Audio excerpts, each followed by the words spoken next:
It was daytime and people were peacefully enjoying their lives as usual. Some were going shopping and others were going to the park with their children. This peace did not last long since Saji's spaceship began to fire laser beams at the cities. The technology was so advanced that large explosions were created in the area, which began to destroy everything in their path. The cities were in flames and everything was chaos. With faces full of fear, people began to flee from their homes in desperation. No one knew what was happening. The fire began to devastate everything. From buildings to the ground, some were lucky enough to escape in time and others not. In the midst of the chaos, a boy was trapped and could not flee. The man wearing a night helmet was in shock and his jaw dropped in fear since he did not know what was happening. With his face full of sweat and eyes of terror, the other man realized that humanity was being attacked. With clothes full of blood, a man in brown stepped forward and with an expression full of determination suggested evacuating all civilians. Upon hearing this, the attention of the other man focused on him and he could not help but feel somewhat confused. IG's spaceship attacked again, and several powerful lasers struck the already destroyed buildings of the city. With the city in flames and on the verge of collapse, a screen appeared in the middle of the city. With a smile, IG addressed all the inhabitants of the planet and introduced himself as Lord IG. His eyes began to shine with evil and an arrogant smile spread across his face. He revealed that from now on they were all going to be his slaves. The attention of all the city's inhabitants was fixed on the screen, and their eyes widened in surprise and fear, leaving them in shock. Among them was also the Marshal Saint Marshal Cumberland. He raised his head and began to look attentively at the spaceships. His eyes began to shine with fear and despair since he remembered hearing the guide say that IG was part of a group of stellar pirates. They were terrorists of the cosmos. Upon hearing this, the other Marshal Saints were paralyzed with fear, and their jaws dropped in shock. They could not believe that this was true. At the same time, with eyes full of exhaustion, Lu Sheng put his hands together and began to gaze toward the ground in silence. Lu Sheng concentrated and a powerful star began to form in his hands. Several seconds later, a small green dragon was born inside the star. Noticing this, Lu Sheng's eyes began to shine with joy and a smile spread across his face. He couldn't believe that a crystal dragon had appeared. He had created life, realizing that this was like a game of the creators.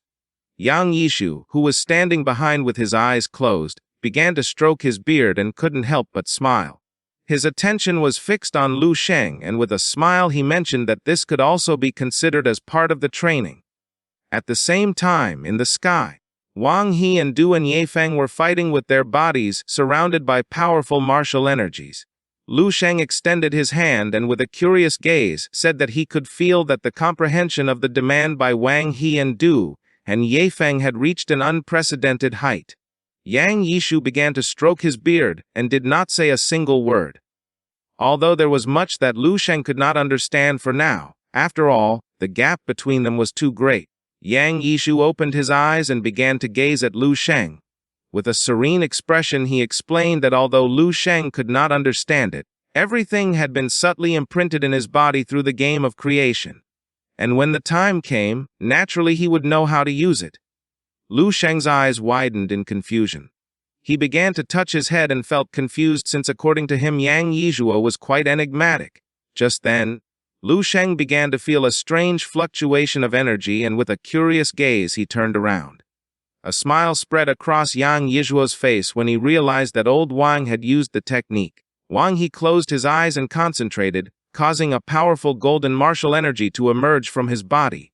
Then, he extended his hands and a giant star made of fire appeared behind him. He asked Duang Yefeng to prepare himself to receive this attack. Upon seeing this, Lu Sheng's eyes widened in surprise and fear, causing his jaw to drop. This was a star formed by the power of the 3 feet of gold. For our boy it was difficult to imagine what direction its evolution would take. He didn't know if the star would become a supernova, a neutron star or a black hole. Duang Yefeng focused and several stars made of crystal began to float around him. He was furious upon seeing that Wang He was the one who wanted to launch this technique first. He extended his hands and the stars he had summoned broke apart and their energy began to gather and spin around him. He decided not to stand idly by and see who was stronger. The energy began to gather and form a powerful star. At the same time, Wang Yi's star was also becoming stronger and stronger. Not long after, the stars collided with each other and a powerful energy shot out in all directions. Lu Sheng clenched his teeth and put his arms in front of his head. He did not know if they had completely given up their bodies and fused with cosmic energy to achieve divine immortality. Our boy's attention was fixed on them, and his eyes began to shine with excitement, and he couldn't help but smile. For him, this was incredible. This was a clash between two elite divine domains, and now many new perceptions and ideas had also arisen in his mind. The clash of the stars began to destroy everything nearby. With a curious gaze, Lu Sheng watched, fascinated, immersed in an indescribable state, with all his attention focused on the divine battle unfolding before him. However, his hands did not stop creating one star after another, one crystal planet after another, faster and faster, more precise and more skillful. In the blink of an eye, hundreds of stars appeared around Lu Sheng, causing a smile to spread across his face. While the stars were releasing energy, Lu Sheng began to gaze toward the ground. Without realizing it, the crystal planets and stars created by Lu Sheng began to match and number those from the battle between the two gods. This vast stellar domain had become the third divine domain in this void of cosmic boards. Lu Sheng extended his hands and began to control the stars. Yang Yizhuo began to observe our boy with a proud expression and could not help but, with eyes shining with joy, he began to ponder in silence. At the same time, in the country of Leon, Yuji continued attacking the cities amid the panic. The humans who remained alive began to flee in panic. With a gaze full of fear, the man wearing a white shirt turned around and asked everyone to run quickly. Near some rubble, there was a wounded woman hugging her little daughter who was crying in fear. Just then, a burst of energy began to descend from the sky towards them. Cumberland clenched his fists and, with a serious expression, jumped and began to move toward them. He was not going to let anyone die before his eyes. Using his power, Cumberland landed in front of them and created an energy shield, causing the burst to impact against the shield. The attack was powerful since Cumberland lost part of his clothing. With his fist clenched, he began to show an expression full of determination. People soon realized that he was the great warrior Cumberland. People did not take long to realize that he was the great warrior Cumberland. With a smile, one of the men raised his fist in the sky and began to cheer for Cumberland.